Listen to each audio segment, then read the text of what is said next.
ಆಕಾಶವಾಣಿ ಮಡಿಕೇರಿ. ಕೇಳಿ ಕಾರ್ಯಕ್ರಮ ಆರೋಗ್ಯ ಅರಿವು.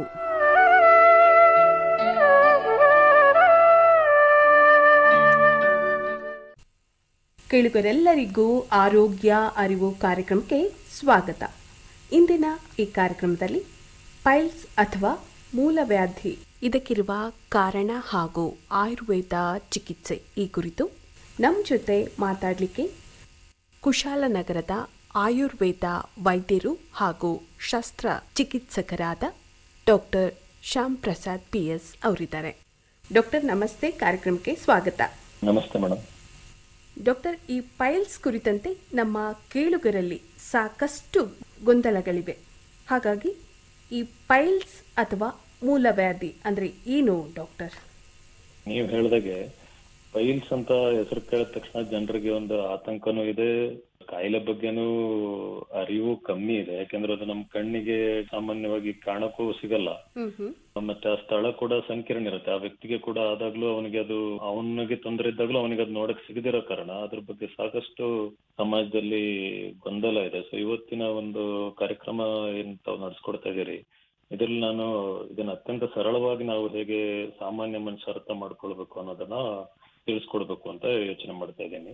ಇದು ಮೂಲವ್ಯಾಧಿ ಅಥವಾ ಪೈಲ್ಸ್ ಅಂತ ಹೇಳಿದ್ರೆ ಸುಮಾರು ನಮ್ಮ ಮಲದ್ವಾರದ ಹೊರಭಾಗ ಏನಿದೆ ಅಲ್ಲಿಂದ 4.5 ಇಂಚಿನಷ್ಟು ಒಳಕ್ಕೆ ಈ ಪ್ರದೇಶದಲ್ಲಿ ರಕ್ತನಾಳಗಳು ಉಬ್ಬಿದ್ರೆ ಅದನ್ನ ನಾವು ಪೈಲ್ಸ್ ಅಂತ ಕರಿತೀವಿ ವೈದ್ಯಕೀಯವಾಗಿ. ರಕ್ತನಾಳಗಳು ಒಳ ಪ್ರದೇಶದಲ್ಲಿ ಉಬ್ಬಿರುತ್ತೆ. ಈಗ ವೆರಿಕೋಸ್ ವೇನಲ್ಲಿ ಹೇಗೆ ನಮಗೆ ಕಾಲಲ್ಲಿ ರಕ್ತನಾಳಗಳು ಉಬ್ಬಿರೋದು ಕಂಡು ಬರುತ್ತೋ ಅದೇ ತರ ಮಲದ್ವಾರದ ಒಳಭಾಗದಲ್ಲಿ ರಕ್ತನಾಳಗಳು ಉಬ್ಬುತ್ತವೆ.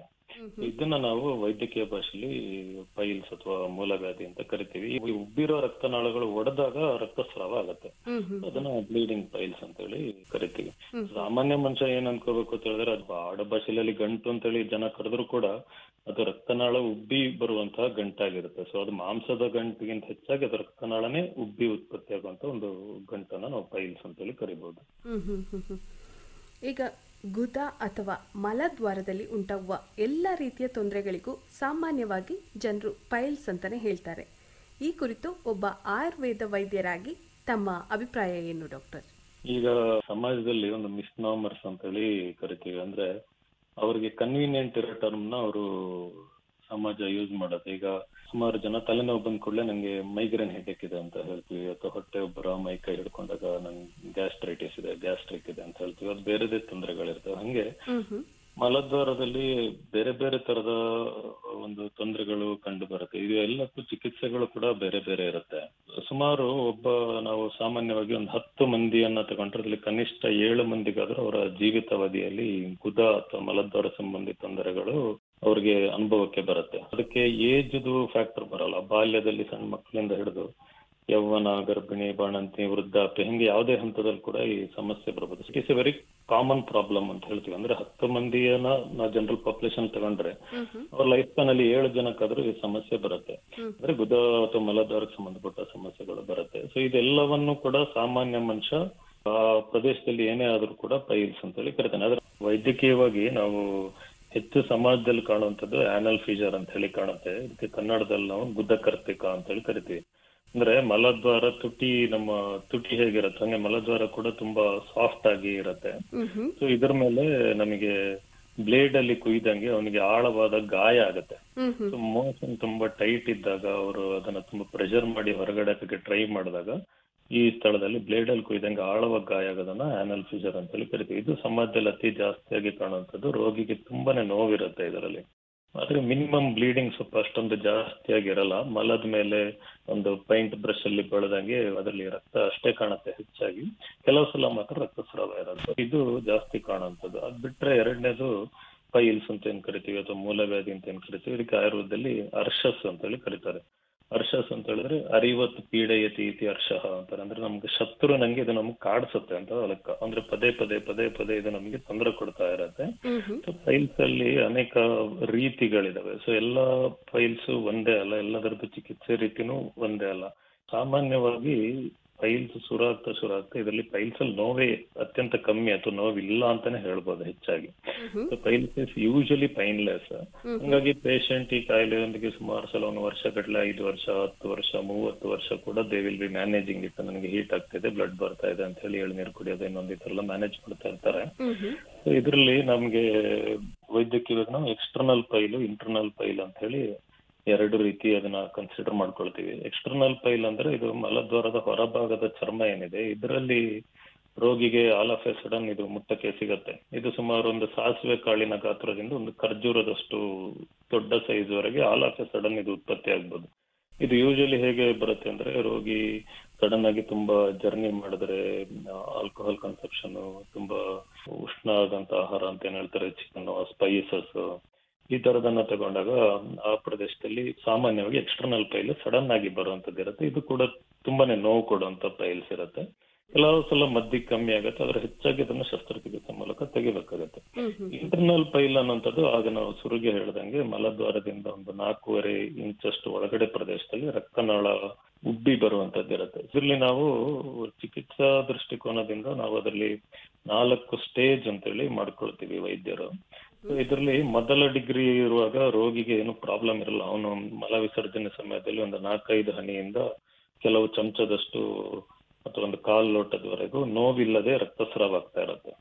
ಹೆಚ್ಚಿನ ಪೇಷಂಟ್ಗೆ ಇದು ಅರ್ಲಿ ಸ್ಟೇಜ್ ಇರುತ್ತೆ, ಫಸ್ಟ್ ಡಿಗ್ರಿ ಇಂಟರ್ನಲ್ ಹೆಮರಾಯ್ಡ್ ಅಂತ ಹೇಳಿ ಕರಿತೀವಿ. 2ನೇ ಡಿಗ್ರಿಲಿ ಏನಾಗ್ತಾ ಇರುತ್ತೆ ಅಂದ್ರೆ, ಮಲ ವಿಸರ್ಜನೆ ಮಾಡುವಾಗ ನನಗೆ ಮೊಳೆ ತರ ಏನೋ ಒಂದು ಹೊರಗಡೆ ಬಂದು ತಂತಾನೆ ಮಲ ವಿಸರ್ಜನೆ ಆದ್ಮೇಲೆ ಅದು ಒಳಗಡೆ ಸೇರ್ತಾ ಇರುತ್ತೆ. ಇದನ್ನ ಸುಮಾರು ಜನ ಗಮನಿಸಲ್ಲ, ಕೆಲವರು ಮಾತ್ರ ಗಮನಿಸ್ತಾರೆ. ಇನ್ನು 3ನೇ ಡಿಗ್ರಿ ಅಂತ ಹೇಳಿದ್ರೆ ಅವನಿಗೆ ಏನಾಗತ್ತೆ ಅಂದ್ರೆ, ಹೊರಗಡೆಗೆ ಒಂದು ಆಕಾರ ಬಂದಂಗ ಆಗತ್ತೆ. ಆಮೇಲೆ ಅದನ್ನ ಇವನು ಮಲ ವಿಸರ್ಜನೆ ನಂತರ ಕೈ ಬೆರಳಲ್ಲಿ ಒಳಗಡೆಗೆ ತಳ್ಳಿ ಒಳಗಡೆ ಸೇರಿಸ್ಕೊಳ್ತಾ ಇರ್ತಾನೆ ಪೇಷಂಟ್. 4th ಡಿಗ್ರಿ ಅಂತ ಹೇಳಿದ್ರೆ ಅದು ಹೊರಗಡೆ ಬಂದಿದ್ದನ್ನ ಅವನಿಗೆ ಒಳಗಡೆ ತಳ್ಳುದ್ರು ಕೂಡ ಅದು ಒಳಗಡೆ ಹೋಗಿ ಸೇರಲ್ಲ. ಇದರಲ್ಲಿ ಪೈನ್ ಯೂಶಲಿ ಈ ಸ್ಟೇಜಸ್ ಅಲ್ಲಿ ರಕ್ತ ಹೆಪ್ಪುಗಟ್ಟಿದ್ರೆ, ರಕ್ತನಾಳದೊಳಗಡೆ ಹೆಪ್ಪುಗಟ್ಟಿದ್ರೆ ಮಾತ್ರ ಅದರಲ್ಲಿ ಪೈನ್ ಇರುತ್ತೆ. Otherwise on and of bleeding ಆಗ್ತಾ ಇರುತ್ತೆ, ವಾರಕ್ಕೂ ತಿಂಗಳಿಗೋ ಬ್ಲೀಡ್ ಆಗ್ತಾ ಇರುತ್ತೆ. ರೋಗಿ ಅದನ್ನ ಸುಮಾರು ಸಲ ವೈದ್ಯರ ಹತ್ರ ತೋರಿಸ್ತಾ ಇರಲ್ಲ, ನನಗೇನೋ ಹೀಟ್ ಆಗಿದೆ ಅನ್ನೋ ಇದರಲ್ಲಿ ಏನೋ ಅವರ ಮನೆ ಮದ್ದುಗಳು ಮಾಡ್ಕೊಂಡು ಹಿಂಗೆ ಮ್ಯಾನೇಜ್ ಮಾಡ್ತಾ ಇರ್ತಾರೆ. ಪೈಲ್ಸ್ ಪ್ರದೇಶದಲ್ಲಿ ಆಗುವಂತದ್ದು ಹಿಂಗಿರುತ್ತೆ. ಇನ್ನೊಂದು ನಮ್ಗೆ ಕಾಣಬರುವಂತದ್ದು ಕನ್ನಡದಲ್ಲಿ ಭಗಂಧರ ಅಂತ ಹೇಳಿ ಕರೀತಾರೆ, ಫಿಸ್ಟುಲಾ ಇನ್ ಆನ್ ಅಂತ ಹೇಳಿ ನಾವು ಇಂಗ್ಲಿಷ್ ಅಲ್ಲಿ ಹೇಳ್ತೀವಿ. ಇದು ಒಂದು ತುಂಬಾ ಚಿಕಿತ್ಸೆಗೆ ಸವಾಲಾಗಿದೆ. ಇದ್ರಲ್ಲಿ ಏನಾಗುತ್ತೆ ಅಂದ್ರೆ, ಈ ಮಲದ್ವಾರದ ಸುತ್ತಮುತ್ತ 1 ರಿಂದ 6 ಇಂಚು ಪ್ರದೇಶ ಏನಿದೆ, ಇಲ್ಲಿ ಸುಮಾರು ಒಂದು ಸಣ್ಣ ಮಡುವೆ ತರ ಒಂದು ಆಕಾರ ಉತ್ಪತ್ತಿ ಆಗುತ್ತೆ. ಕೆಲವು ಸಲ ಅದು 1 ಗುಳ್ಳೆ ಹೇಳ್ಬೋದು, ಇಲ್ಲ 4-5 ಗುಳ್ಳೆಗಳು ಎದ್ದೇಳ್ಬೋದು. ಇದರಲ್ಲಿ ಕೆಲವು ಸಲ ನೋವಿರುತ್ತೆ, ಕೆಲವು ಸಲ ನೋವು ರಹಿತವಾಗಿ ಕೂಡ ಇರುತ್ತೆ. ಇದಕ್ಕೆ ನೀರು ತರ ಅಥವಾ ಸಣ್ಣಕ್ಕೆ ಕೀವಿ ನಂಗೆ ಒಂದು ಕೆಲವು ಹನಿಗಳಿಂದ ಅಥವಾ ಒಂದು 1/4 ಚಮಚದವರೆಗೂ ಕೀವು ಸುರಿಬಹುದು. ಕೀವು ಅಥವಾ ನೀರು ಸುರಿಯುತ್ತೆ. ಇದು ಅವನಿಗೆ ಒಂದು ಕಿರಿಕಿರಿ ಮಾಡ್ಕೊಂಡು ಅವನ ಒಳ ಉಡುಪುಗಳನ್ನ ಒದ್ದೆ ಮಾಡೋದು, ಈ ತರ ಮಾಡ್ತಾ ಇರುತ್ತೆ. ಇದು ಕೂಡ ಒಂದು ಅಲ್ಲಿ ಕಂಡು ಬರುವಂತ ಕಾಯಿಲೆ, ವಿಚ್ ಇಸ್ ನಾಟ್ ಪೈಲ್ಸ್. ಇದು ಪೈಲ್ಸ್ ಆಗಿರ್ಲಿಕ್ಕೆ ಫಿಸ್ಟುಲಾ ಅಂತ ಹೇಳಿ ಕರಿತೀವಿ. ಮತ್ತೆ ಇನ್ನೊಂದು ಆ ಪ್ರದೇಶದಲ್ಲಿ ಹೇಳುವಂತ ಕುರಗಳು, ಅದಕ್ಕೆ ನಾವು ಪೆರಿಯಾನಲ್ ಆಬ್ಸೆಸ್, ಇಸ್ಚೋರೆಕ್ಟಲ್ ಆಬ್ಸೆಸ್ ಅಂತೆಲ್ಲ ಇಂಗ್ಲಿಷ್ ಅಲ್ಲಿ ಕರಿತೀವಿ. ಇದು ಈ ಕುರಗಳು ಏನ್ ಹೇಳ್ತವೆ, ಈ ನಮ್ಮ ಮಲದ್ವಾರದ ಪ್ರದೇಶ ಏನಿದೆ ಇದು ಮಾಯಿಸ್ಟ್ ಏರಿಯಾ. ಅದು ಅಲ್ಲಿ ಸಾಮಾನ್ಯವಾಗಿ ಅಲ್ಲಿ ತಾನೇ ಆಗಿ ಒಂದು ಪಸೆ ಇರುತ್ತೆ. ಆ ಪಸೆಯನ್ನ ಸೆಕ್ರೇಟ್ ಮಾಡುವಂತಹ, ಅಂದ್ರೆ ಅದನ್ನ ಉತ್ಪತ್ತಿ ಮಾಡಕ್ಕೆ ಅಂತ ಗ್ರಂಥಿಗಳಿದಾವೆ, ಅದಕ್ಕೆ ಇನ್ಫೆಕ್ಷನ್ ಆದಾಗ ಅಲ್ಲಿ ನಮ್ಗೆ ಕುರಗಳು ಉತ್ಪತ್ತಿ ಆಗುತ್ತೆ. ಇದು ತುಂಬಾ ಮೇಲ್ಭಾಗದಲ್ಲಿದ್ದ ಕುರಗಳಾದ್ರೆ ಮಾತ್ರ ನಮ್ಮ ಶರೀರದಲ್ಲಿ ಬೇರೆ ಭಾಗದಲ್ಲಿ ಬರಂಗೆ ಅದು ಹೊರಗಡೆ ಕಾಣುತ್ತೆ. ಬಟ್ ಇದು ತುಂಬಾ ಡೀಪ್ ಇದ್ರೆ ರೋಗಿಗೆ ಹೊರಗಡೆಯಿಂದ ಯಾವುದೇ ಕುರ ಲಕ್ಷಣ ಕಾಣಲ್ಲ, ಆದ್ರೆ ಅವನಿಗೆ ತೀವ್ರವಾದ ನೋವಿರುತ್ತೆ. ಇದು ಅಲ್ಲಿ ಬರುವಂತ ಇನ್ನೊಂದು ಕೂಡ ಪ್ರಾಬ್ಲಮ್ ಸಿ. ಮತ್ತೆ ಓಲ್ಡ್ ಏಜ್ ಅಲ್ಲಿ ಮತ್ತೆ ಕೆಲವು ಸಲ ಮಕ್ಕಳು ಕಾಣಬರುವಂತದಕ್ಕೆ ಗುದಭ್ರಂಶ ಅಂತ ಹೇಳಿ ಕರಿತೀವಿ. ಗುದಭ್ರಂಶ ಅಂತ ಹೇಳಿದ್ರೆ ಕರುಳೆ ಜಾರಿ ಹೊರಗಡೆಗೆ ಬರುವಂತದ್ದು. ಗುದದ ಭಾಗ ಏನಿದೆ ಇದು ಸುತ್ತಲೂ ಜಾರಿ ಹೊರಗಡೆಗೆ ಬರುತ್ತೆ. ತುಂಬಾ ಓಲ್ಡ್ ಏಜ್ ಇರೋರಿಗೆ ಮತ್ತೆ ತುಂಬಾ ಮಲಬದ್ಧತೆ ಇರೋರಿಗೆ ಬರುತ್ತೆ. ಸೊ ಇದೆಲ್ಲ ಕೂಡ ಕಾಯಿಲೆಗಳು ಬೇರೆ ಬೇರೆ ಇದ್ದು ಇದಕ್ಕೆ ಚಿಕಿತ್ಸೆಗಳು ಕೂಡ ಬೇರೆ ಬೇರೆ ಇರ್ತವೆ. ಕಾಯಿಲೆದ ಹಂತಕ್ಕನುಗುಣವಾಗಿ ನಾವು ಅದರ ಚಿಕಿತ್ಸೆ ಮಾಡ್ಕೋಬೇಕಾಗತ್ತೆ. ಸುಮಾರು ಸಲ ರೋಗಿ ಏನ್ ಅನ್ಕೋತಾನೆ ಇದೆಲ್ಲ ಕೂಡ ಪೈಲ್ಸ್ ಅಂತ ಹೇಳ್ಕೊಂಡು ದುಃಖ ಪಟ್ಕೊಂಡು ಅವನಿಗೆ ಏನ್ ಮಾಡ್ಬೇಕು ಅಂತ ಗೊತ್ತಾಗದೆ ಸಾರ್ವಜನಿಕ ಪ್ರದೇಶಗಳಲ್ಲಿ ಹಾಕಿರುವ ಬೋರ್ಡ್ಗಳು, ಆಮೇಲೆ ಕೆಲವು ನಾಟಿ ವೈದ್ಯರು, ಅಜ್ಜಿ ಮದ್ದುಗಳು, ಮನೆ ಮದ್ದುಗಳು ಇದನ್ನೆಲ್ಲ ಟ್ರೈ ಮಾಡ್ಕೊಂಡು ಇರ್ತಾರೆ. ಬೆಟರ್ ಅಂತ ಹೇಳಿದ್ರೆ ಸುಮಾರು ಜನ ವೈದ್ಯರು ಹೇಳಿದ್ರು ಕೂಡ ಮುಜುಗರದಿಂದ ಪರೀಕ್ಷೆಗೆ ಒಳಪಡಲ್ಲ.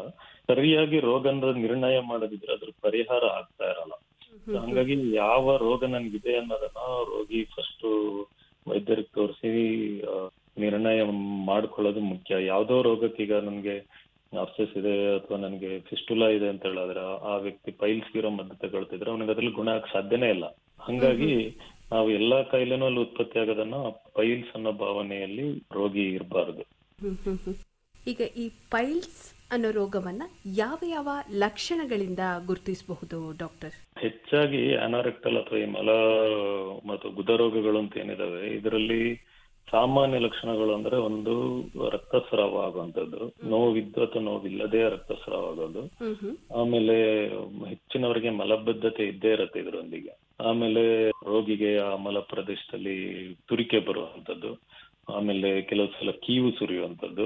ಇದೇ ಸಾಮಾನ್ಯವಾದ ಲಕ್ಷಣಗಳು ಇದೇ ಇರುತ್ತೆ. ನೋವು, ರಕ್ತಸ್ರಾವ, ಕೀವು ಅಥವಾ ನೀರಿನ ತರ ಬರುವಂತದ್ದು. ಅದ್ರಲ್ಲಿ ವೇರಿಡ್ ಡಿಗ್ರಿ, ನೋವು ಸ್ವಲ್ಪ ಇರ್ಬೋದು, ಕೆಲವರಿಗೆ ತುಂಬಾನೇ ಜಾಸ್ತಿ ಇರ್ಬೋದು. ಅದ್ ಯಾವ ಕಾಯಿಲೆ ಇದೆ ಅನ್ನೋದ್ರ ಮೇಲೆ ಅದರ ಎಲ್ಲಾ ಲಕ್ಷಣಗಳು ಡಿಪೆಂಡ್ ಆಗುತ್ತೆ. ಅಂತ ಬೇಸಿಕ್ ಆಗಿ ಹೆಚ್ಚಿನ ಸಂದರ್ಭದಲ್ಲಿ ಇವೇ 4-5 ಲಕ್ಷಣಗಳು ಇರ್ತವೆ. ರೋಗ ಯಾವ್ದು ಅನ್ನೋದನ್ನ ವೈದ್ಯರು ನಿರ್ಣಯ ಮಾಡ್ತಾರೆ. ಲಕ್ಷಣಗಳು ಇದೇ ಇರ್ತವೆ. ಈ ರೀತಿಯ ಪೈಲ್ಸ್ ಉಂಟಾಗಲು ಏನ್ ಕಾರಣ ಇರಬಹುದು, ಹಾಗೂ ಇದರಿಂದ ಈ ಪೈಲ್ಸ್ಗೆ ಚಿಕಿತ್ಸೆ ಪಡ್ಕೊಳ್ದೇ ಇದ್ರೆ ಅವ್ರಿಗೆ ಏನ್ ಪರಿಣಾಮ ಉಂಟಾಗಬಹುದು? ಇದರಲ್ಲಿ ಮೇಡಮ್ ಹೆಚ್ಚಿನ ಸಂದರ್ಭದಲ್ಲಿ ಮೋಸ್ಟ್ ಆಫ್ ದ ಕೇಸಸ್ ಅಲ್ಲಿ ಮಲ ವಿಸರ್ಜನೆ ಸಮಯದಲ್ಲಿ ರೋಗಿ ಮುಕ್ತಾ ಇರ್ತಾನೆ ಅಥವಾ ತಿಣುಕೋದು ಅಂತ ಹೇಳ್ತೀವಲ್ಲ, ಇಲ್ಲಿ ಪ್ರೆಷರ್ ಮಾಡ್ತಾ ಇರ್ತಾರೆ ಆ ಮಲ ಹೊರಗಡೆ ಹೋಗಕ್ಕೆ. ಇದೇ ಹೆಚ್ಚಿನ ಕೇಸಲ್ಲಿ ಇದು ದೀರ್ಘ ಟೈಮ್ ಅಂದ್ರೆ ತುಂಬಾ ವರ್ಷಗಟ್ಟಲೆ ಅದೊಂದು ಹ್ಯಾಬಿಟ್ ಫಾರ್ಮಿಂಗ್, ಹ್ಯಾಬಿಟ್ ಅನ್ನ ಅವ್ರ ಅಭ್ಯಾಸ ಮಾಡ್ಕೊಂಡಾಗ ತಿನ್ಕೋ ಪ್ರವೃತ್ತಿಯಿಂದಾಗಿ ಆ ಪ್ರದೇಶದಲ್ಲಿ ರಕ್ತನಾಳಗಳು ಉಬ್ಬತ್ತೆ. ಇದು ಹೆಚ್ಚಿನ ರೋಗಿಗೆ ಇದು ಒಂದು ಪ್ರಾಬ್ಲಮ್ ಅಂದ್ರೆ ಕಾರಣವಾಗುವಂತದ್ದು. ಇನ್ನೊಂದು ಟಾಯ್ಲೆಟ್ ಅಲ್ಲಿ ಮಲ ವಿಸರ್ಜನೆಗೆ ಸುಮಾರು 5 ನಿಮಿಷಕ್ಕಿಂತ ಹೆಚ್ಚಾಗಿ ಕೂರಬಾರದು ಅಂತೇಳಿ ವೈದ್ಯರು ಹೇಳುವಂತದ್ದು. ಜಾಸ್ತಿ ಹೊತ್ತು ಕೂರೋದ್ರಿಂದ ಅಂದ್ರೆ ಕೆಲವರು ಇತ್ತೀಚಿನ ದಿನಗಳಲ್ಲಿ ಮೊಬೈಲ್ ತಗೊಂಡೋಗಿ ಟಾಯ್ಲೆಟ್ ಅಲ್ಲಿ ಯೂಸ್ ಮಾಡುವಂತದ್ದು, ನ್ಯೂಸ್ ಪೇಪರ್ ಓದುವಂತದ್ದು, ಜಾಸ್ತಿ ಟೈಮ್ ಅನ್ನ ಅಲ್ಲಿ ಕಳೀತಾರೆ. ಇದು ಅಲ್ಲಿ ರಕ್ತನಾಳಗಳಲ್ಲಿ ರಕ್ತ ಜಾಸ್ತಿ ಶೇಖರಣೆ ಆಗಕ್ಕೆ ಕಾರಣ ಆಗತ್ತೆ. ಮತ್ತೆ ಬೇರೆ ಕಾರಣಗಳು ಅಂತ ಹೇಳಿದ್ರೆ ದೀರ್ಘಕಾಲದ ಅಂದ್ರೆ ತುಂಬಾ ದಿನ ಒಬ್ಬನಿಗೆ ಬೇದಿ ಇದ್ರೆ ಅಥವಾ ಮಲಬದ್ಧತೆ ಇದ್ರೆ, ತುಂಬಾ ಸಮಯದಿಂದ ಅವನಿಗೆ ಅಜೀರ್ಣ ಆಗಿ ಮಲದ ಉತ್ಪತ್ತಿ ಸರಿ ಇಲ್ದಿದ್ರೆ, ಮತ್ತೆ ಬೊಜ್ಜು, ಶರೀರದಲ್ಲಿ ಬೊಜ್ಜು ಜಾಸ್ತಿ ಇದ್ರೆ, ಆಮೇಲೆ ಗರ್ಭಿಣಿಯಾಗಿದ್ದ ಸಂದರ್ಭದಲ್ಲಿ, ಆಮೇಲೆ ನಾರು ರಹಿತ ಆಹಾರ ಸೇವನೆ ಅಂದ್ರೆ ನಾವು ತರಕಾರಿಗಳನ್ನೆಲ್ಲ ಬಿಟ್ಟು ಬರೀ ಮೈದಾ ಬೇಸ್ಡ್ ಬೇಕರಿ ತಿನಿಸುಗಳನ್ನ ಜಾಸ್ತಿ ತಿನ್ನೋದು, ಆಮೇಲೆ ತರಕಾರಿಗಳನ್ನ ತಿನ್ನದೇ ಇರುವಂತದ್ದು, ಮತ್ತೆ ಅತಿಯಾಗಿ ಉಪ್ಪು ಹುಳಿ ಮತ್ತೆ ಖಾರ ಸೇವನೆ. ಅಂದ್ರೆ ಈಗ ನಮ್ಮ ಪ್ರತಿದಿನ ನನಗೆ ಚಾಟ್ಸ್ ತಿನ್ಬೇಕು, ನನಗೆ ಗೋಬಿ ತಿನ್ಬೇಕು, ಅದು ತುಂಬಾ ಸ್ಪೈಸಿ ಇರ್ಬೇಕು, ಬಜ್ಜಿ ತಿನ್ಬೇಕು, ಈ ತರ ಇವನು ಬಾಯಿ ರುಚಿಗೋಸ್ಕರ ಏನ್ ಮಾಡ್ಬಾರ್ದು ಅದನ್ನ ಅವನು ಇಷ್ಟಪಟ್ಟು ಮಾಡ್ತಾ ಇರ್ತಾನೆ. ಆಮೇಲೆ ತೀಕ್ಷ್ಣವಾದ ಮದ್ಯ ಸೇವನೆ ಅಂದ್ರೆ ಹಾಟ್ ಡ್ರಿಂಕ್ಸ್ ಅಂತ ಏನ್ ಕರೀತಾರೆ, ಇದನ್ನ ವೆರಿ ಆಫನ್ ಆಗಿ ಮಾಡುವಂತದ್ದು. ಆಮೇಲೆ ಅಧಿಕವಾಗಿ ವ್ಯಾಯಾಮ ಮಾಡುವಂಥದ್ದು ಅಂದ್ರೆ ತುಂಬಾ ಭಾರ ಹೊತ್ಕೊಳ್ಳೋದು, ನನ್ನ ಶಕ್ತಿ ಮೀರಿ ಕೆಲಸ ಮಾಡುವಂಥದ್ದು, ಆಮೇಲೆ ಅಧಿಕವಾಗಿ ಮೈಥುನ ಮಾಡುವಂಥದ್ದು ಅಂದ್ರೆ ಗಂಡು ಹೆಣ್ಣು ಸೇರೋದನ್ನ ಕೂಡ ಶಕ್ತಿ ಮೀರಿ ಮಾಡುವಂಥದ್ದು ಕೂಡ ಇದಕ್ಕೊಂದು ಕಾರಣ ಆಗುತ್ತೆ. ಆಮೇಲೆ ಇನ್ನು ಮೋಸ್ಟ್ ಕಾಮನ್ ಇರುವಂತದ್ದು ತುಂಬಾ ಹೊತ್ತು ನಾವು ನಮ್ಮ ವೃತ್ತಿ ಸಂಬಂಧಿತವಾಗಿ ಒಂದು ಅಂಗಡಿಯಲ್ಲೋ ಅಥವಾ ಒಂದು ಕಂಪ್ಯೂಟರ್ ಮುಂದೆ ನಾನು ಕೂತಿರುವಂತದ್ದು, ಆಮೇಲೆ ಅತಿಯಾಗಿ ನಿಲ್ಲುವಂಥದ್ದು, ಆಮೇಲೆ ಕೆಲವು ಸಲ ಇದು ಮಾನಸಿಕ ಚಿಂತೆ, ಅವನಿಗೆ ಶೋಕ ಇರ್ಬೋದು, ಕ್ರೋಧ ಇರ್ಬೋದು, ದುಃಖ ಇರ್ಬೋದು, ಇವುಗಳನ್ನ ಅವನಿಗೆ ಸರಿಯಾಗಿ ನಿಭಾಯಿಸ್ಕೊಳ್ಳಕ್ ಆಗದಾಗ ಕೂಡ ಇದು ಒಂದು ಕಾರಣವಾಗಿ ನಮ್ಗೆ ಗುದ ಸಂಬಂಧಿ ಕಾಯಿಲೆಗಳಿಗೆ ಕಾರಣ ಆಗಿ ಬರುತ್ತೆ ಮೇಡಮ್.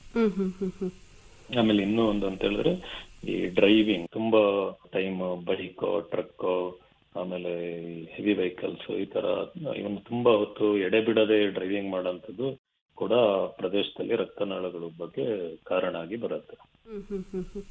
ಆಮೇಲೆ ನೀವು ಕೇಳಿದ ಇನ್ನೊಂದು ಪ್ರಶ್ನೆ, ಇದನ್ನ ನಾವು ಚಿಕಿತ್ಸೆ ಮಾಡ್ಕೊಳ್ಳೋದಿದ್ರೆ ಆ ವ್ಯಕ್ತಿಗೆ ಏನೇನು ತೊಂದರೆ ಆಗ್ಬೋದು ಅಂತ ನಿಮ್ ಪ್ರಶ್ನೆದ 2ನೇ ಭಾಗ ಇತ್ತು.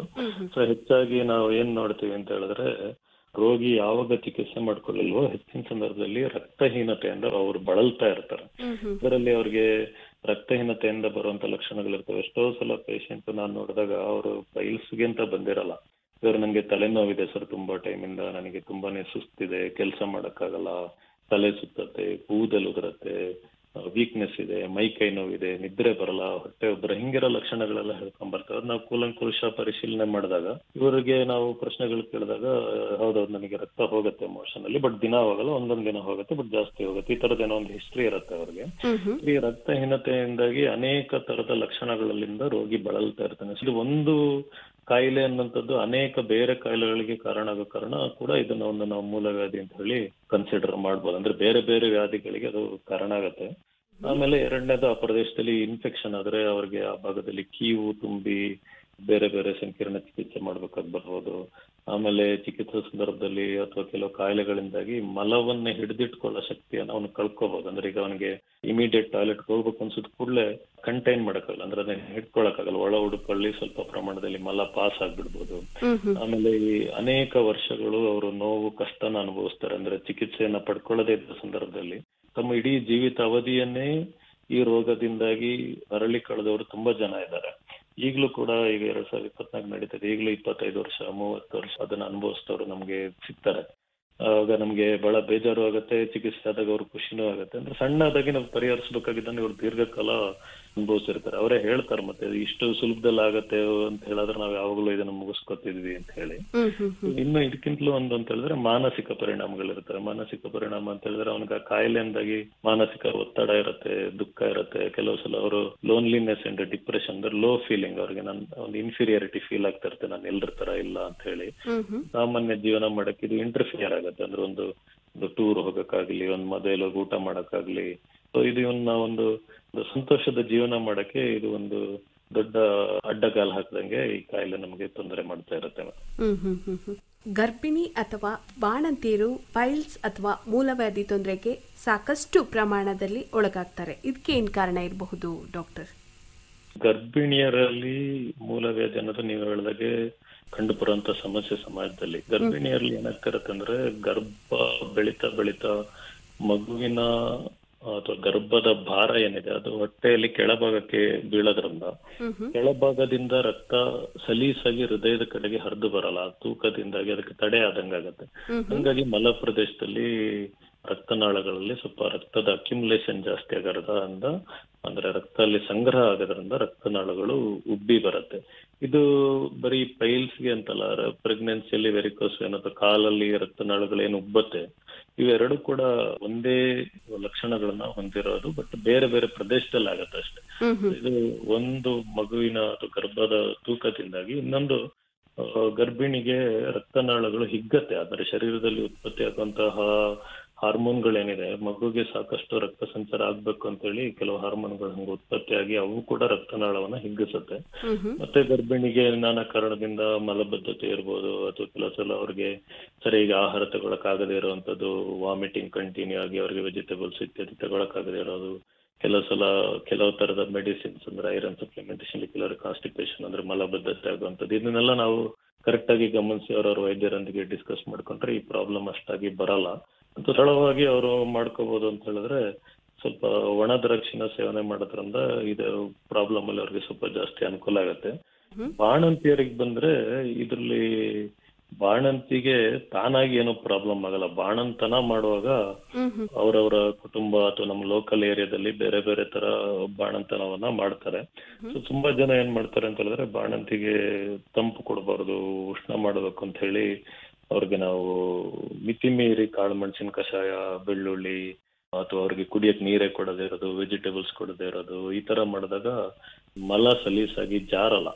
ಮತ್ತೆ ಅದು ಆ ಪ್ರದೇಶವನ್ನ ಒಣಗಿಸುತ್ತೆ, ಶರೀರವನ್ನ ಒಣಗಿಸುತ್ತೆ. ಅದು ತಾನೇ ಆಗಿ ಅಲ್ಲಿ ನಾವು ಆಗ ಮಾತಾಡ್ದಂಗೆ ಫಿಸಿಯೋಲಾಜಿಕಲಿ ಅಂದ್ರೆ ಪ್ರಾಕೃತಿಕವಾಗಿ ಮಲದ್ವಾರದಲ್ಲಿ ಒಂದು ಮಾಯಿಶ್ಚರ್ ಅಥವಾ ಪಸೆ ಇರಬೇಕು. ಆ ಪಸೆ ಡ್ರೈಯಿಂಗ್ ಅಪ್ ಆಗತ್ತೆ. ಹಾಗಾಗಿ ಲುಬ್ರಿಕೇಶನ್ ಇರಲ್ಲ, ಮಲ ಒಣಗಿದಂಗಾಗಿ ಹಿಕ್ಕೆಗಳ ತರ ಅವ್ರಿಗೆ ಬರೋದ್ರಿಂದ ಅದಲ್ಲಿ ಗಾಯ ಮಾಡತ್ತೆ.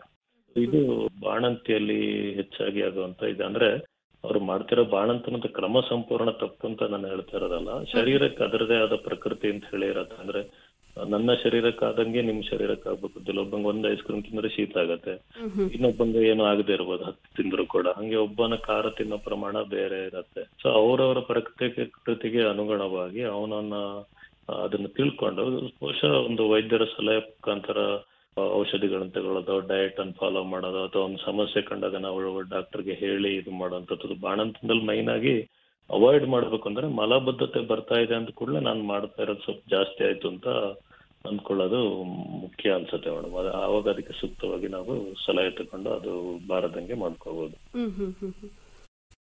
ಈಗ ಪೈಲ್ಸ್ಗೆ ಆಯುರ್ವೇದದಲ್ಲಿರುವ ಪರಿಹಾರಗಳೇನು ಡಾಕ್ಟರ್? ಆಯುರ್ವೇದದಲ್ಲಿ ಚಿಕಿತ್ಸೆ ಮತ್ತು ಪರಿಹಾರ ಅಂತ ಹೇಳಿದಾಗ ಪೈಲ್ಸ್ಗೆ ನಾವು ಬರೀ ಪೈಲ್ಸ್ ಅನ್ನೋದಕ್ಕಿಂತ ಹೆಚ್ಚಾಗಿ ಈ ಮಲೋತ್ಸರ್ಗದ ದಾರಿ ಏನಿದೆ ಇದ್ರಲ್ಲಾಗ ಎಲ್ಲಾ ವ್ಯಾಧಿಗಳನ್ನ ನಾವು ಕನ್ಸಿಡರ್ ಮಾಡ್ಕೊಂಡು 4 ತರದ ಚಿಕಿತ್ಸೆಗಳನ್ನ ಆಯುರ್ವೇದ ಸೂಚಿಸುತ್ತೆ. ಇದು ಸುಶ್ರುತ ಸಮಿತಿಯಲ್ಲಿ ಹೇಳಿರುವಂತ ತುಂಬಾ ವೈಜ್ಞಾನಿಕವಾಗಿ ಅವರು ಹೇಳಿದ್ದಾರೆ. ಏನಂತ ಹೇಳಿದ್ರೆ ಚತುರ್ವಿಧಂ ವರ್ಷಾಂತಿ ಸಾಧನೋಪಾಯ ಭೇಷಜಂ ಶಸ್ತ್ರ ಕ್ಷಾರ ಅಗ್ನಿಮಿತಿ ಅಂತ ಹೇಳ್ತಾರೆ. ಅಂದ್ರೆ ಭೇಷಜ ಅಂದ್ರೆ ಔಷಧಿಗಳು, ಶಸ್ತ್ರ ಅಂದ್ರೆ ಶಸ್ತ್ರಕ್ರಿಯೆಗಳು, ವೈದ್ಯಕೀಯ ಸಲಕರಣೆಗಳನ್ನ ಉಪಯೋಗಿಸಿ ಮಾಡುವಂತದ್ದು. ಕ್ಷಾರ ಅಂತ ಹೇಳಿದ್ರೆ ನಾವೇನು ಆಸಿಡ್ ಅಂಡ್ ಆಲ್ಕಲಿ ಅಥವಾ ಕ್ಷಾರ ಮತ್ತು ಆಮ್ಲಗಳು ಅಂತ ಹೇಳಿ ಕರಿತೀವಿ. ಇದಕ್ಕೆ ಆಲ್ಕಲೀಸ್ ಅಂತ ಹೇಳಿ ಕರಿತೀವಿ. ಇದು ಒಂದು ಆಯುರ್ವೇದದ ಅತ್ಯುನ್ನತ ಕೊಡುಗೆ ವೈದ್ಯಕೀಯ ವಿಜ್ಞಾನಕ್ಕೆ. ಅದ್ರ ಬಗ್ಗೆ ನಾನು ಹೇಳ್ತೀನಿ. ಅಗ್ನಿಕರ್ಮ ಅಂತ ಹೇಳಿದ್ರೆ ಬೆಂಕಿಯನ್ನು ಅಥವಾ ಹೀಟ್ ಅನ್ನ ನಾವು ಯೂಸ್ ಮಾಡಿ ಮಾಡೋದಕ್ಕೆ ಅಗ್ನಿಕರ್ಮ ಅಂತ ಹೇಳಿ ಕರಿತೀವಿ.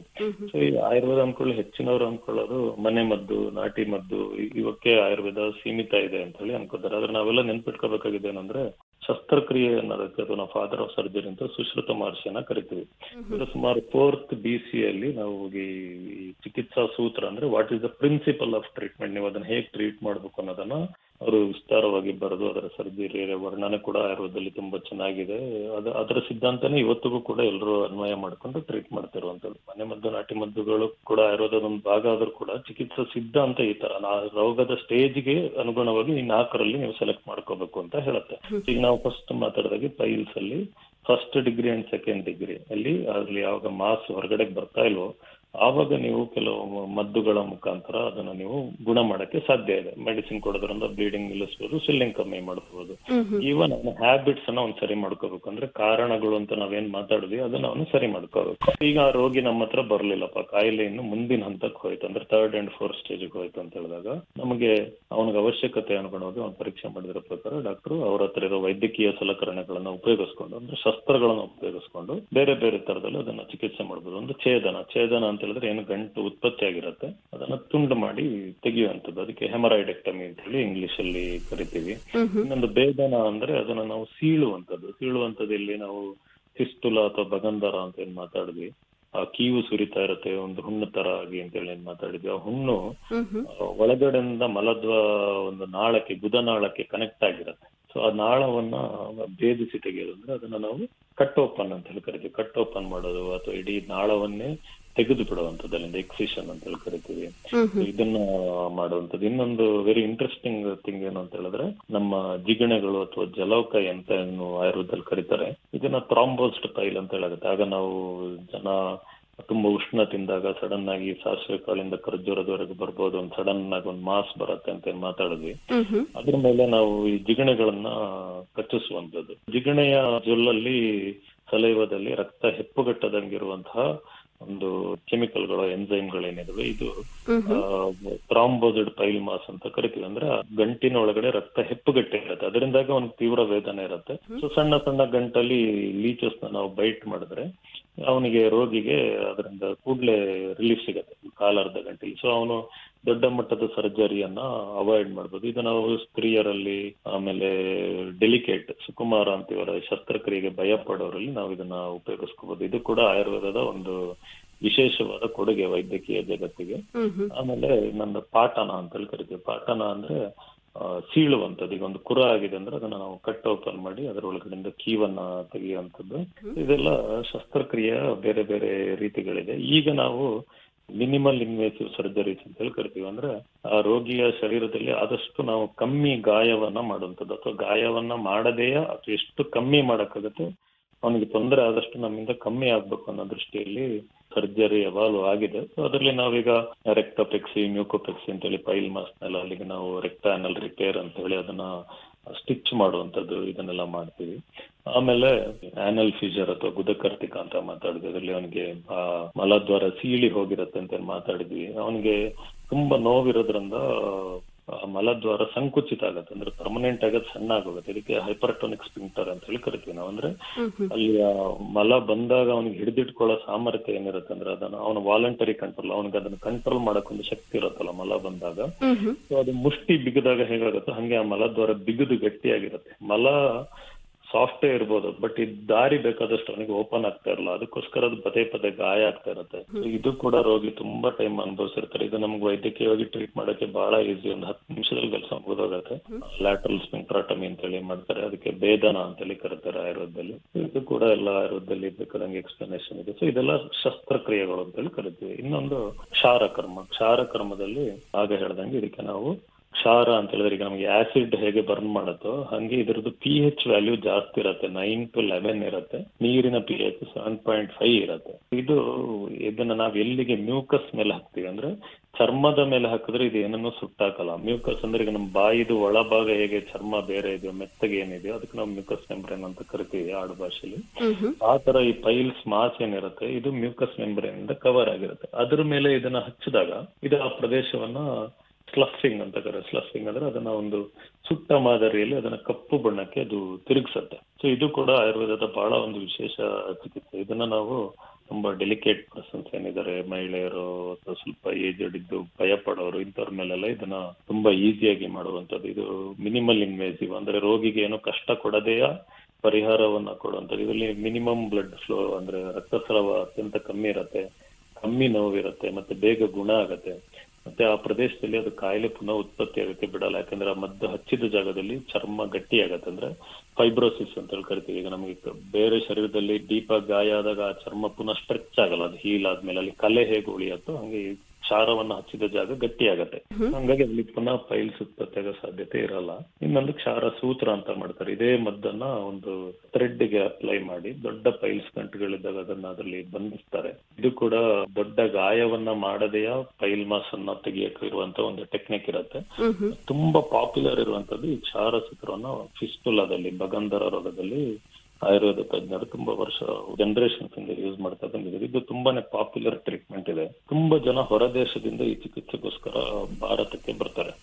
ಇದು ಈ ಬಗಂಧರ ಅನ್ನುವಂಥದ್ದು ಅಥವಾ ಫಿಸ್ಟುಲಾ ಅನ್ನುವಂಥದ್ದು ರೋಗಿಗೆ ಅಥವಾ ಒಬ್ಬ ಸರ್ಜನ್ ಆದವನಿಗೆ ಚಾಲೆಂಜಿಂಗ್ ಡಿಸೀಸ್. ಏನು ಅಂತ ಹೇಳಿದ್ರೆ ನಮ್ಮ ಸರ್ಜರಿ ಬುಕ್ ಅಲ್ಲೇ ಇರುವಂತದ್ದು ಏನಂದ್ರೆ, ಒಬ್ಬ ಸರ್ಜನ್ ಹೆಸರು ಹಾಳು ಮಾಡ್ಬೇಕು ಅಂದ್ರೆ ಅವನಿಗೆ ಈ ಫಿಸ್ಟುಲಾ ರೋಗಿನ ನಾವು ಕಳಿಸ್ಕೊಡ್ಬೇಕು ಅಂತ ಇರುವಂತದ್ದು. ಅಂದ್ರೆ ಅಷ್ಟು ಚಾಲೆಂಜಿಂಗ್ ಇರತ್ತೆ ಸರ್ಜನ್ಗೆ ಅದನ್ನ ಟ್ರೀಟ್ ಮಾಡಕ್ಕೆ ಅಂತ ಲೆಕ್ಕ. ಈ ಕ್ಷಾರಸೂತ್ರ ಅನ್ನುವಂಥದ್ದು ಆಯುರ್ವೇದದ ಒಂದು ದೊಡ್ಡ ಕೊಡುಗೆ ಇದೆ. ಇದರಲ್ಲಿ ರಿಅಕರೆನ್ಸ್ ತುಂಬಾನೇ ಕಮ್ಮಿ. ಈ ಕ್ಷಾರಸೂತ್ರವನ್ನ ಅಂದ್ರೆ ಮೆಡಿಕೇಟೆಡ್ ಥ್ರೆಡ್ ಅನ್ನ ಯೂಸ್ ಮಾಡಿ ಫಿಸ್ಟುಲಾದ ಒಳಗಡೆ ಅದನ್ನ ಬಿಡ್ತಾರೆ. ಅದು ಏಕಕಾಲದಲ್ಲಿ ಫಿಸ್ಟುಲನ್ನು ಓಪನ್ ಮಾಡುತ್ತೆ, ಗುಣವನ್ನ ಮಾಡ್ತಾ ಬರುತ್ತೆ. ಈ ಪ್ರಯೋಜನವನ್ನ ಜನ ಪಡ್ಕೋಬೇಕು. ಹೊರದೇಶದಿಂದ ತುಂಬಾ ರೋಗಿಗಳು ಇದನ್ನ ತಗೊಳಕ್ಕೆ ಅಂತೇಳಿ ಭಾರತಕ್ಕೆ ಬರ್ತಾರೆ. ಕೇಂದ್ರ ಸರ್ಕಾರ ಕೂಡ ಆಯುಷ್ ವೀಸಾ ಅಂತ ಹೇಳಿ ಆಯುರ್ವೇದ ಚಿಕಿತ್ಸೆ ಪಡ್ಕೊಳ್ಳೋರಿಗೆ ಅನುಕೂಲ ಆಗಂಗೆ ಫಾರಿನ್ ಇಂದ ಬರಕ್ಕೆ ಅವ್ರಿಗೆ ವೀಸಾ ಕೂಡ ಕೊಡ್ತಾ ಇದೆ. ಹಾಗಾಗಿ ನಮ್ಮ ಜನಗಳು ಆಯುರ್ವೇದ ಅನ್ಕೊಳ್ಳೆ ಬರೀ ಅದನ್ನ ಸೀಮಿತವಾದ ಮನೆ ಮದ್ದಿಗೆ ಇಟ್ಕೊಳ್ಳದೆ ತಜ್ಞ ಆಯುರ್ವೇದ ವೈದ್ಯರಲ್ಲಿ ಕಂಡು ಅದನ್ನ ಪರಿಹಾರ ಮಾಡ್ಕೊಳಕ್ಕೆ ಅದನ್ನ ಪ್ರಯೋಜನ ಪಡ್ಕೋಬಹುದು. ಇದು ತುಂಬಾ ಕಾಸ್ಟ್ ಎಫೆಕ್ಟಿವ್ ಕೂಡ. ಇದು ತುಂಬಾ ರೋಗಿಗೆ ಇವತ್ತು ಮಾಡಿ ಇವತ್ತೇ ಮನೆಗೆ ಕಳಿಸ್ಕೊಡ್ಬೋದು. 1-2 ಅವರ್ಸ್ ಇವರು ಹಾಸ್ಪಿಟಲ್ ಅಲ್ಲಿ ಇದ್ರು ಸಾಲತ್ತೆ. ಅವನು ಅಡ್ಮಿಟ್ ಆಗಂತ ಅವಶ್ಯಕತೆಗಳಿರಲ್ಲ. ಈ ತರದಕ್ಕೆ ಮಿನಿಮಲ್ ಇನ್ವೇಸಿವ್ ಸರ್ಜರಿ ಅಂತ ಹೇಳಿ ಕರಿತೀವಿ. ಇನ್ನೊಂದು ಅಗ್ನಿಕರ್ಮ ಅಂತ ಹೇಳಿದ್ರೆ ಬೆಂಕಿಯನ್ನ ಅಥವಾ ಬಿಸಿಯನ್ನ ನೀವು ಯೂಸ್ ಮಾಡಿ ಮಾಡುವಂಥದ್ದು. ಇದಕ್ಕೆ ಕೆಲವು ಮೆಷಿನ್ಸ್ ಎಲ್ಲ ಬರ್ತವೆ. ನಾವು ಕಾರ್ಟ್ರಿ ಮೆಷಿನ್ ಯೂಸ್ ಮಾಡ್ಬೋದು ಅಥವಾ ಲೇಸರ್ ಅಂತ ಈಗ ನಾವೇನ್ ಯೂಸ್ ಮಾಡ್ತಿದ್ವಿ. ಇದೆಲ್ಲ ಅಗ್ನಿಯ ಬೇರೆ ಬೇರೆ ರೂಪಾಂತರಗಳು. ಅದನ್ನ ಯಾವ ಸಂದರ್ಭದಲ್ಲಿ ಯೂಸ್ ಮಾಡ್ಬೇಕು ಅಂತ ಹೇಳಿ ವೈದ್ಯರು ನಿರ್ಣಯ ಮಾಡಿ ರೋಗಿಗೆ ಯಾವ ಚಿಕಿತ್ಸೆ ಸೂಕ್ತ ಅಂತ ಹೇಳಿ ಅವನ ಪರೀಕ್ಷೆ ಮಾಡಿ ನಿರ್ಧಾರ ಮಾಡ್ತಾರೆ ಮೇಡಮ್. ಸೊ ವೈದ್ಯರ ಸಲಹೆ ಮುಖಾಂತರ ನಾವು ನಮ್ಗೆ ಏನ್ ಚಿಕಿತ್ಸೆ ಸೂಕ್ತ ಅನ್ನೋದನ್ನ ರೋಗಿ ತಿಳ್ಕೋಬೇಕು. ಈಗ ಪೈಲ್ಸ್ ಬಂದ ನಂತರ ಇದಕ್ಕೆ ಆಯುರ್ವೇದದಲ್ಲಿರುವ ಪರಿಹಾರಗಳನ್ನ ತಿಳಿಸ್ಕೊಟ್ರಿ. ಈಗ ಈ ಮೂಲವ್ಯಾಧಿ ಅಥವಾ ಪೈಲ್ಸ್ ಬಾರದಂತೆ ಯಾವ ರೀತಿಯ ಕ್ರಮಗಳನ್ನ ತೆಗೆದುಕೊಳ್ಬೇಕಾಗುತ್ತೆ ಡಾಕ್ಟರ್? ಯಾವುದೇ ಕಾಯಿಲೆ ಆಗಿರ್ಬೋದು, ಕಾರಣವನ್ನ ನಾವು ಬಿಡುವಂತದಂದ್ರೆ ಕಾರಣವನ್ನ ವರ್ಜಿಸದೆ ಮೊದಲ ಚಿಕಿತ್ಸೆ.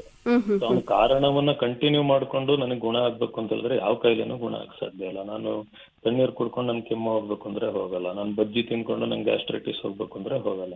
ಈಗ ನಾವು ಆಗ ಮಾತಾಡೋದಿ ಕಾರಣಗಳು ಅಂತ ಹೇಳಿ ಅಂದ್ರೆ ಮಲ ವಿಸರ್ಜನೆಗೆ ಜಾಸ್ತಿ ಟೈಮ್ ತಗೊಳ್ಳೋದು, ಆಮೇಲೆ ಅಜೀರ್ಣವನ್ನ ತುಂಬಾ ವರ್ಷಗಳ ಕಾಲ ಟ್ರೀಟ್ ಮಾಡದೇ ಇರುವಂತದ್ದು, ಆಹಾರಗಳ ಸೇವನೆ ಮಾಡದೇ ಇರುವಂತದ್ದು, ಇದನ್ನೆಲ್ಲ ಅವನು ಬಿಡಬೇಕು. ಸೊ ಇದರಲ್ಲಿ ಅವನ ಅಭ್ಯಾಸಗಳಿಂದ ಈ ತರದ ಅಭ್ಯಾಸದಿಂದ ದೂರ ಮಾಡೋದ್ರೊಂದಿಗೆ ಸಾಕಷ್ಟು ತರಕಾರಿಗಳು, ಮೂಲಂಗಿ ಅಂದ್ರೆ ಎಳೆ ಮೂಲಂಗಿ, ಅಲಸಂದೆ, ಹೀರೆಕಾಯಿ, ಪಡವಲಕಾಯಿ, ಬೆಳ್ಳರಿಕಾಯಿ ಈ ತರದ ತರಕಾರಿಗಳನ್ನ ಅವರು ಪಲ್ಯದ ರೂಪದಲ್ಲಿ ಅಥವಾ ಹೋಳಾಗಿಯೋ ತಗೋಬೇಕು, ಸಲಾಡ್ಸ್ ತಗೋಬೇಕು, ಹಣ್ಣುಗಳನ್ನ ನಿಯಮಿತವಾಗಿ ಸೇವನೆ ಮಾಡ್ತಾ ಇರ್ಬೇಕು, ಆಮೇಲೆ ಇಲ್ಲಿ ಜೀರ್ಣಕ್ಕೆ ಅನುಕೂಲವಾಗಷ್ಟು ನೀರು ಕುಡಿಬೇಕು, ಆಮೇಲೆ ಮೊಸರಲ್ಲ ಮಜ್ಜಿಗೆ ತಗೋಬೇಕು ಜಾಸ್ತಿಯಾಗಿ. ಸೊ ಇದೆಲ್ಲ ಮಲ ಸಲೀಸಾಗಿ ಹೋಗಕ್ಕೆ ಅನುಕೂಲ ಮಾಡಿಕೊಡತ್ತೆ. ಆಮೇಲೆ ಆದಷ್ಟು ಮಲ ವಿಸರ್ಜನೆ ಮುಕ್ಕದೆ 3-5 ನಿಮಿಷದಲ್ಲಿ ಮುಗಿಸಕ್ ನೋಡ್ಬೇಕು. ಆಮೇಲೆ ಯಾವ ಕಮೋಡ್ ಯೂಸ್ ಮಾಡ್ತೀವಿ ಅನ್ನೋದು ಕೂಡ ಪೈಲ್ಸ್ ಬರೋದ್ರಲ್ಲಿ ಒಂದು ದೊಡ್ಡ ಪಾತ್ರ ವಹಿಸುತ್ತೆ. ಪ್ರಾಕೃತಿಕವಾಗಿ ಮನುಷ್ಯರು ನಮ್ಮ ಭಾರತೀಯ ಶೈಲಿಯ ಕಮೋಡ್ಗಳೇನಿದೆ ಇದಕ್ಕೆ ನ್ಯಾಚುರಲ್ ಸ್ಕ್ವಾಟಿಂಗ್ ಪೊಸಿಷನ್ ಅಂತ ಕರಿತೀವಿ. ಅಂದ್ರೆ ನಾವು ನ್ಯಾಚುರಲಿ ಮಲ ವಿಸರ್ಜನೆ ಆಗುವಂತ ಪೊಸಿಷನ್ ಅದು ಕರುಳಿನ ಆಂಗಲ್ ಅನ್ನು ಸರಿಯಾಗಿ ಮಾಡಿಕೊಡೋದ್ರಿಂದ ಮಲ ಈಸಿಯಾಗಿ ಇಳಿದು ಹೊರಗಡೆಗೆ ಬರುತ್ತೆ. ಹಂಗಾಗಿ ನಮ್ಗೆ ಈ ಕಮೋಡ್ ಯಾವ್ದು ಅನ್ನೋದು ಕೂಡ one of the main factor. ನಮ್ ಕೈಕಾಲೆಲ್ಲ ಸರಿ ಇದೆ ಮಾಡ್ಸಕ್ಕಾಗತ್ತೆ ಅಂದ್ರೆ ಈ ವಿಷಯದಲ್ಲಿ, ಮತ್ತೆ ನಮ್ಮ ಪ್ರೋಸ್ಟೇಟ್ ಕಾಯಿಲೆ ಅಂತ ಏನ್ ಕರಿತೀವಿ ಅದರಲ್ಲೂ ಕೂಡ ಈ ನ್ಯಾಚುರಲ್ ಪೊಸಿಷನ್ ಅಲ್ಲಿ ಮಲ ವಿಸರ್ಜನೆ ಮಾಡುವಂತದ್ದು ಬಹಳ ಸಹಕಾರಿಯಾಗುತ್ತೆ. ಆಮೇಲೆ ಮಲ ವಿಸರ್ಜನೆ ಮಾಡ್ಬೇಕು ಅನ್ನಿಸ್ದಾಗ ತುಂಬಾ ಹೊತ್ತು ಮಲವನ್ನ ತಡೆ ಹಿಡಿಬಾರ್ದು. ಅಂದ್ರೆ ಅನಿವಾರ್ಯ ಕಾರಣ ಇದ್ದಾಗ ನಾವು ತಡೆ ಹಿಡಿಬಹುದು, ಬಟ್ ಅದನ್ನ ಒಂದು ಹ್ಯಾಬಿಟ್ ಮಾಡ್ಕೋಬಾರ್ದು. ನಾವು ಗಂಟೆಗಟ್ಟಲೆ ಅದನ್ನ ಹಿಡಿದು ನಿಲ್ಸುವಂತದ್ದು. ಆಮೇಲೆ ಈ ಅತಿ ಹೆಚ್ಚು ನಿಲ್ಲದು ಕೂರುವ ಕೆಲಸ ಮಾಡೋರು ಇರ್ತಾರೆ. ಈಗ ನಮ್ಮ ಟ್ರಾಫಿಕ್ ಪೊಲೀಸ್ ಇರ್ಬೋದು ಅಥವಾ ನಮ್ಮ ಡ್ರೈವರ್ಗಳಿರ್ಬೋದು, ಇವರೆಲ್ಲ ಒಂದು ಹೊಟ್ಟೆಗೆ ಸಂಬಂಧಿತ ಕೆಲವು ವ್ಯಾಯಾಮಗಳನ್ನ ಮಾಡ್ತಾ ಇದ್ರು ಕೂಡ ಈ ಸಮಸ್ಯೆನ ನಾವು ಸಾಕಷ್ಟು ಮಟ್ಟಿಗೆ ತಡೆಗಟ್ಟಬಹುದು. ಈಗ ಅವ್ರ ವೃತ್ತಿಯನ್ನ ನಿಲ್ಲಿಸಿ ಅಂತ ನಾವ್ ಯಾರಿಗೂ ಹೇಳಕ್ ಬರಲ್ಲ. ವೃತ್ತಿ ಮಾಡೋದ್ರೊಂದಿಗೆ ಕಾಯಿಲೆಯನ್ನು ತಡ್ಕೊಳ್ಳಕ್ಕೆ ಅದಕ್ಕೆ ಸ್ಪೆಸಿಫಿಕ್ ಆದ ಕೆಲವು ವ್ಯಾಯಾಮಗಳಿರ್ತವೆ. ಇದನ್ನ ನಾವು ವೈದ್ಯರಿಗೆ ಕಂಡಾಗ ಅವನ ವೃತ್ತಿನೆಲ್ಲ ಅವನ ಗಮನ ಇಟ್ಕೊಂಡು ಡಾಕ್ಟರ್ಗಳು ಅದನ್ನ ಸಜೆಸ್ಟ್ ಮಾಡ್ತಾರೆ. ಸಮಯ ಇದ್ದಾಗ ಅದನ್ನೆಲ್ಲ ಹೇಳ್ಕೊಡ್ತಾರೆ. ವೈದ್ಯರನ್ನ ನಮ್ಮ ಅವಶ್ಯಕತೆಗೆ ನಾವು ಕಂಡು ತಿಳ್ಕೋಬೇಕು. ಈಗ ಕೊನೆಯದಾಗಿ ಕೆಲವರು ಸಂಕೋಚದಿಂದ, ಅದರಲ್ಲೂ ವಿಶೇಷವಾಗಿ ಮಹಿಳೆಯರು, ಈ ರೀತಿಯ ತೊಂದರೆಗಳನ್ನ ಯಾರ ಹತ್ತಿರವೂ ಹೇಳದೆ ಅದು ತನ್ನಿಂದ ತಾನಾಗಿಯೇ ಕಡಿಮೆ ಆಗಬಹುದು ಅಂತ ಸಹಿಸ್ಕೊಳ್ತಾ ಇರ್ತಾರೆ. ಅಂತವರಿಗೆ ಈ ಕಾರ್ಯಕ್ರಮದ ಮೂಲಕ ಏನ್ ಹೇಳಿಕೆ ಬಯಸ್ತೀರಾ ಡಾಕ್ಟರ್? ಇದು ಒಂದು ಬಹಳ ಟಚಿಂಗ್ ಕ್ವಶನ್ ಅಂತಾರಲ್ಲ, ಇದು ಪ್ರತಿದಿನ ನಮಗೆ ಆಸ್ಪತ್ರೆಯಲ್ಲಿ ಕಾಣುವಂತ ಪ್ರಾಬ್ಲಮ್ ಇರುತ್ತೆ. ಜನ ಯಾಕಿಂಗ್ ಮಾಡ್ತಾರೆ ಅಂತ ಹೇಳಿ. ಅದು ನನಗೆ ಗಮನಿಸಿದಾಗ ಏನ್ ಕಾಣುತ್ತೆ ಅಂತ ಹೇಳಿದ್ರೆ, ಇದರ ತಪಾಸಣೆ ಹಾಗೂ ಚಿಕಿತ್ಸೆ ಹೇಗೆ ನಡೆಯುತ್ತೆ ಅನ್ನೋದೇ ತುಂಬಾ ಜನರಿಗೆ ಗೊತ್ತಿಲ್ಲ. ಈ ರೋಗನ ಹೆಂಗ್ ಚೆಕ್ ಮಾಡ್ತಾರೆ ಅಂದ್ರೆ, ಈ ಕೆಮ್ಮು ಬಂದ್ರೆ ನಂಗೆ ಸ್ಟೆಥೋಸ್ಕೋಪ್ ಇಡ್ತಾರೆ ಅನ್ನೋದು ಅವ್ರಿಗೆ ಗೊತ್ತು, ಹೊಟ್ಟೆ ನೋವು ಬಂದ್ರೆ ಸ್ಕ್ಯಾನಿಂಗ್ ಬರೀತಾರೆ ಅಂತ ಗೊತ್ತು. ಈಗ ಇವ್ರಿಗೆ ಒಂದು ಗುಪ್ತ ಪ್ರದೇಶದಲ್ಲಿ ಆಗೋದ್ರಿಂದ ಅವರು ತುಂಬಾ ಸಂಕೋಚ ಪಡ್ತಾರೆ. ಇದು ಮಹಿಳೆಯರು ಪುರುಷರು ಇಬ್ರು ಸಂಕೋಚ ಪಡ್ತಾರೆ. ಯಾವುದೇ ಸಂದರ್ಭದಲ್ಲಿ ಕೂಡ ನಮಗೆ ಅರಿವು ಇಲ್ಲದಿರೋದು ಅಥವಾ ಅಜ್ಞಾನ ಅನ್ನುವಂಥದ್ದು ಬರೀ ವೈದ್ಯಕೀಯವಾಗಲ್ಲ, ಯಾವುದೇ ವಿಷಯದಲ್ಲಿ ಅಜ್ಞಾನ ಅನ್ನುವಂಥದ್ದು ಮನುಷ್ಯನಿಗೆ ಭಯಕ್ಕೆ ಕಾರಣ ಆಗುತ್ತೆ. ಇದರಿಂದ ನಾವು ಹೊರಗಡೆ ಬರ್ಬೇಕು. ನಮ್ಮ ಮನಸ್ಸಿಗೆ ಯಾರು ಅನುಕೂಲ ಅನ್ಸುತ್ತೆ, ನಮ್ ಜೊತೆ ಯಾರು ಚೆನ್ನಾಗಿ ನಮ್ಗೆ ತಿಳುವಳಿಕೆ ಕೊಡ್ತಾರೆ ಅಥವಾ ಯಾವ ವೈದ್ಯರು ನಮ್ ಕಂಡಾಗ ಸಮಾಧಾನ ಆಗುತ್ತೆ ಅಂತ ವೈದ್ಯರ ಹತ್ರ ನಾವು ಹೋಗಿ ನಮ್ಮ ಸಮಸ್ಯೆನ ಹೇಳ್ಬೇಕು. ಅವ್ರು ಯೂಶಲಿ ನಮ್ಗೆ ಅವ್ರು ಚಿಕಿತ್ಸೆ ಮಾಡುತ್ತಿದ್ರೆ ಅವ್ರನ್ನ ತಪಾಸಣೆ ಮಾಡ್ತಾರೆ. ಇಲ್ಲ ಅಂತ ಹೇಳಿದ್ರೆ ಯಾರು ಮಾಡ್ತಾರೆ ಅವ್ರ ಹತ್ರ ನಮ್ಮನ್ನ ಕಳಿಸ್ಕೊಡ್ತಾರೆ. ತಪಾಸಣೆಗೆ ಅಂತ ರೋಗಿ ಬಂದಾಗ ಏನ್ ನಡೆಯುತ್ತೆ ಅಂತ ನಾನು ನಮ್ಮ ಮಡಿಕೇರಿ ಆಕಾಶವಾಣಿ ಮುಖಾಂತರ ಹೇಳಕ್ ಇಷ್ಟಪಡ್ತೀನಿ. ಯಾವ್ದಾದ್ರು ಚೆಕಿಂಗ್ ಅಥವಾ ತಪಾಸಣೆ ಹೇಗ್ ನಡೆಯುತ್ತೆ, ರೋಗಿ ಬಂದು ಅವ್ನಿಗೆ ಏನ್ ತೊಂದರೆ ಆಗುತ್ತೆ ಅಂತ ಹೇಳ್ತಾನೆ. ಈಗ ನಂಗೆ ಬ್ಲಡ್ ಬರ್ತಾ ಇದೆ ಸರ್, ನೋವು ಬರ್ತಾ ಇದೆ ಏನೋ ಅಂತ ಹೇಳ್ತಾನೆ, ಅವ್ನ ಕಂಪ್ಲೇಂಟ್ ಏನಿದೆ ಅದನ್ನ. ಈಗ ಒಬ್ಬ ಮಹಿಳೆ ಆದ್ರೆ ಆಕೆ ಬಂದು ಏನು ಹೇಳಿದಾಗ ನಾವು ನಮ್ಮಲ್ಲಿ ಯಾವುದೇ ಆಸ್ಪತ್ರೆಯಲ್ಲಿ ಆದ್ರೂ ಕೂಡ ಒಬ್ಬ ಮಹಿಳೆಯನ್ನ ತಪಾಸಣೆ ಮಾಡುವಾಗ ಒಂದು ನರ್ಸಿಂಗ್ ಅಟೆಂಡೆಂಟ್ ಮಹಿಳೆ ಇರಲೇಬೇಕು. ಮಹಿಳೆಯ ಸಮ್ಮುಖದಲ್ಲಿ ಮಾತ್ರ ನಾವು ಮಹಿಳಾ ಪೇಷಂಟ್ ಅನ್ನ ನೋಡಕ್ಕಾಗುವಂತದ್ದು. ಅವ್ರಿಗೆ ಒಂದು ಪರ್ಸನಲ್ ಆಗಿ ಒಂದು ತಪಾಸಣೆ ಮಾಡಕ್ಕಂತ ಬೇರೆ ಕೊಠಡಿ ಇರುತ್ತೆ. ಅಲ್ಲಿಗೆ ಪೇಷಂಟ್ ಅನ್ನ ನಾವು ಫಸ್ಟ್ ಕಳಿಸ್ತೀವಿ. ಅಲ್ಲಿ ಏನ್ ನರ್ಸ್ ಇರ್ತಾರೆ, ಅವ್ರನ್ನ ಸರಿಯಾದ ಪೊಸಿಷನ್ ಅಲ್ಲಿ ಮಲಗಿಸಿ ಅವರ ಯಾವ ಭಾಗವನ್ನ ತಪಾಸಣೆ ಮಾಡ್ಬೇಕು ಆ ಜಾಗನ ಮಾತ್ರ ಎಕ್ಸ್ಪೋಸ್ ಮಾಡ್ತಾರೆ. ಬೇರೆ ಗುಪ್ತಾಂಗಗಳೇನಿರ್ತವೆ ಅದನ್ನ ಕವರ್ ಮಾಡಕ್ಕಿಂತ ಬೇರೆ ತರದ ಟವಲ್ಸ್ ಎಲ್ಲ ಬರ್ತವೆ, ಅವೆಲ್ಲ ಡಿಸ್ಪೋಸಬಲ್ ಅಂದ್ರೆ ಕ್ಲೀನ್ ಆಗಿರುತ್ತೆ. ಒಬ್ಬ ರೋಗಿಗೆ ಮಾತ್ರ ನಾವು ಯೂಸ್ ಮಾಡ್ತೀವಿ ಅದನ್ನ. ಸೊ ಅದನ್ನ ಮಲದ್ವಾರ ತಪಾಸಣೆ ಮಾಡ್ಕೊಂಡು ಬರೀ ಮಲದ್ವಾರ ಮಾತ್ರ ಕಾಣುತ್ತೆ, ಬೇರೆ ಎಲ್ಲಾ ಭಾಗವನ್ನ ಅವ್ರು ಕವರ್ ಮಾಡ್ತಾರೆ. ಸೊ ಇಷ್ಟಾದ್ಮೇಲೆ ವೈದ್ಯರಲ್ಲಿಗೆ ಬಂದು ಆ ರೋಗ ಏನಿರುತ್ತೆ ಅದನ್ನ ಅವರಲ್ಲಿ ತಪಾಸಣೆ ಮಾಡ್ತಾರೆ. ಇದರಲ್ಲಿ ರೋಗಿಯ ಗೌಪ್ಯತೆ ಅಂದ್ರೆ ನಾವು ಯಾರು ರೋಗಿ ಅನ್ನೋದನ್ನ ನಾವು ಸಮಾಜದಲ್ಲಿ ಯಾರಿಗೂ ಯಾವುದೇ ಕಾಯಿಲೆಯಲ್ಲಿ ಕೂಡ ಯಾವುದೇ ವೈದ್ಯರು ಕೂಡ ರೋಗಿಯ ಮತ್ತು ರೋಗದ ಗೌಪ್ಯತೆಯನ್ನ ಕಾಪಾಡ್ತಾರೆ. ಇದು one of the medical ethic.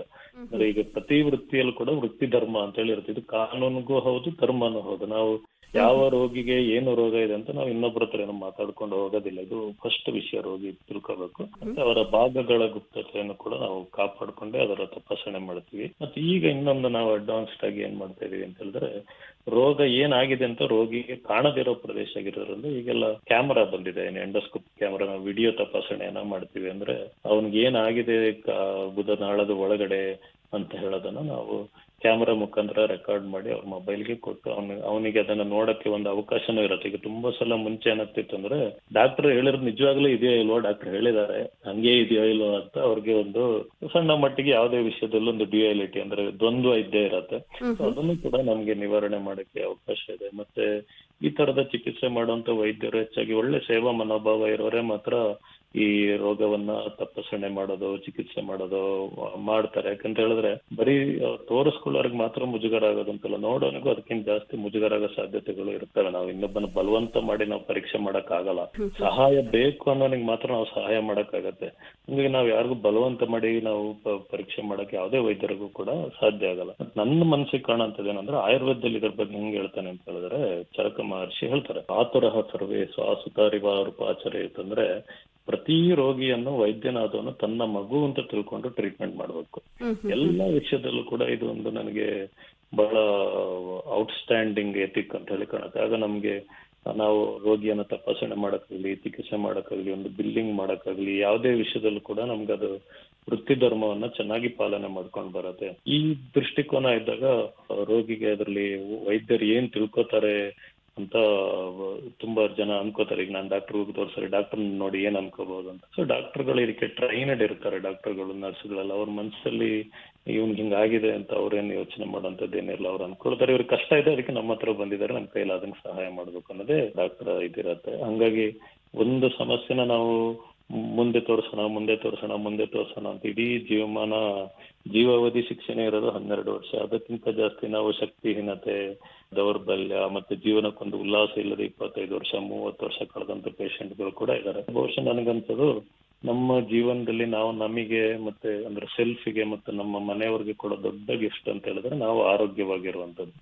ಇದನ್ನ ಪ್ರತಿಯೊಬ್ಬರು ಕೂಡ ನನ್ನ ಆರೋಗ್ಯವನ್ನ ಮೈಂಟೈನ್ ಮಾಡಬೇಕು ಅನ್ನೋದನ್ನ ಪ್ರಿಯಾರಿಟಿ ಆಗಿ ತಗೋಬೇಕು. ಅಂದ್ರೆ ಅದು ನಮ್ಮ ಮೊದಲ ಒಂದು ಜವಾಬ್ದಾರಿ ಇರುತ್ತೆ. ನನ್ನನ್ನ ನಾನು ಚೆನ್ನಾಗಿ ನೋಡ್ಕೋಬೇಕಾಗಿದೆ. ಅದು ನನ್ನ ಕುಟುಂಬಕ್ಕೂ ಸಮಾಜಕ್ಕೂ ಕೊಡುವಂತಹ ಒಂದು ದೊಡ್ಡ ಕೊಡುಗೆ ಇರುತ್ತೆ. ಅದನ್ನ ರೋಗಿಗಳು ಮನಗಂಡಾಗ ಅವ್ರಿಗೆ ಎಲ್ಲಿ ಅನುಕೂಲ ಆಗತ್ತೆ ಅಲ್ಲಿ ಈ ತರ ತಪಾಸಣೆ ಮಾಡಿ ಚಿಕಿತ್ಸೆ ತಗೋಬಹುದು. ಮುಂಚೆಲ್ಲ ಸ್ವಲ್ಪ ಕಷ್ಟ ಆಯ್ತು, ಬಟ್ ಈಗೆಲ್ಲ ಈ ತರದೆಲ್ಲ ತುಂಬಾ ಅನುಕೂಲಗಳು ಇರೋದ್ರಿಂದ ಯಾರು ಕೂಡ ಇದರಲ್ಲಿ ಮುಜುಗರ ಪಡುವಂತದ್ದೇನಿಲ್ಲ. ಈಗ ನಾವು ಬಾಯಿ ಹುಣ್ಣಾದ್ರೆ ಹೆಂಗ್ ತೋರಿಸ್ತೀವೋ, so it is that common. ಡಾಕ್ಟರ್ಗೆ ಬಾಯಿಯೂ ಒಂದೇ, ಕೈಯೂ ಒಂದೇ, ಕಾಲು ಒಂದೇ, ಮೃದುದವರ ಕೂಡ ಒಂದೇ. ನಾವು ಶರೀರದ ಅಂಗ ಅಂತ ಹೇಳಿ ನೋಡ್ತೀವಿ, ಅದನ್ನ ಸ್ವಚ್ಛವಾಗಿ ಹ್ಯಾಂಡಲ್ ಮಾಡ್ತೀವಿ. ಸೊ ರೋಗಿ ಎಷ್ಟು ಸಹಕಾರ ಕೊಡ್ತಾರೋ ಡಾಕ್ಟರ್ಗಳಿಗೆ ಅಷ್ಟು ಸುಲಭ ಆಗುತ್ತೆ ಅವ್ರನ್ನ ಟ್ರೀಟ್ ಮಾಡೋದು. ಈ ತರ ದೃಷ್ಟಿಕೋನವನ್ನ ರೋಗಿಗಳು ಬೆಳೆಸ್ಕೋಬೇಕು ಅಂತ ಕಾಣುತ್ತೆ ಮೇಡಮ್. ಡಾಕ್ಟರ್, ಇಷ್ಟೊತ್ತು ನಮ್ಮ ಈ ಕಾರ್ಯಕ್ರಮದಲ್ಲಿ ಭಾಗವಹಿಸಿ ಈ ಪೈಲ್ಸ್ ಅಥವಾ ಮೂಲವ್ಯಾಧಿ ಸಮಸ್ಯೆಯ ಕುರಿತು ನಮ್ಮ ಕೇಳುಗರಿಗೆ ಸಾಕಷ್ಟು ಮಾಹಿತಿಯನ್ನ ಮಾಡಿಕೊಟ್ಟಿದ್ದೀರಾ.